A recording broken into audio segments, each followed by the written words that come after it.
Hey everyone! Today we're going to talk about something really cool. We're looking at how one of the most ancient and famous rivers in the world, London's River Thames, is actually leading the charge into our electric future. You know, for centuries, the Thames has been the lifeblood of London. But with everything going on with climate change and packed city streets, you have to ask, can this ancient river really be part of a modern, sustainable solution? Well, the answer is a big loud yes, and it comes in the form of this sleek, silent, and totally game-changing new boat. So, back on December 5th, 2025, something huge happened. It was a major milestone, not just for London, but for the entire UK. It really kicked off a whole new chapter for how we think about river travel. So, what is the Orbit Clipper? Well, get this. It's the UK's very first passenger ferry that runs completely on electricity. That means zero, and I mean zero, tailpipe emissions. And that, my friends, is a really big deal. The mayor of London, Sadiq Khan, was right there at the launch, and he pretty much hit the nail on the head. This whole thing isn't just about being green. It's about making a service that's actually better, faster, and easier for everyone to use. Okay, but why? Why go to all this trouble for one electric ferry? Well, that gets us right to the heart of the problem, the big challenge facing London's famous river. This really gets to the heart of it. A guy named Tim Beckett, one of the project's partners, basically said it all. Think about it, right? To make a city truly sustainable, you can't just focus on electric buses and cars. The waterways have got to be part of the plan too. All right, so let's dive in and see what makes this thing, the Orbit Clipper, so special. Let's get into the details.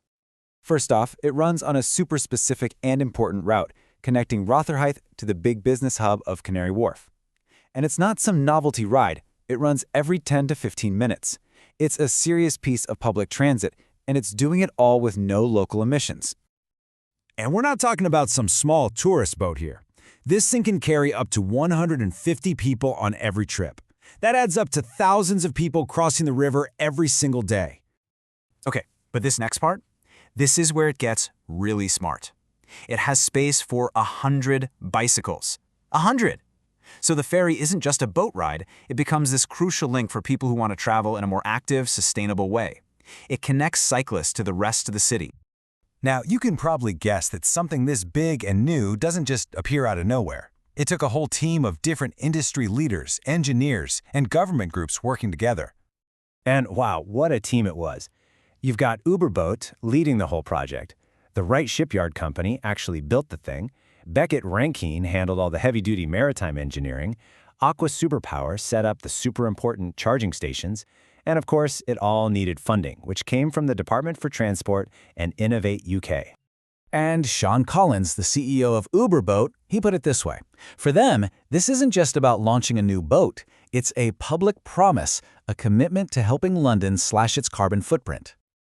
Then you have Mike Biddle from Innovate UK, and he takes it a step further. He's looking at the bigger picture, saying, hey, this isn't just great for London. This is a powerful showcase for the entire country. It proves that UK innovation can be a leader in the green economy of the future. Okay, so here's the really important takeaway. This one ferry, as cool as it is, isn't the final chapter. It's actually just the first step in a much, much bigger plan for the Thames.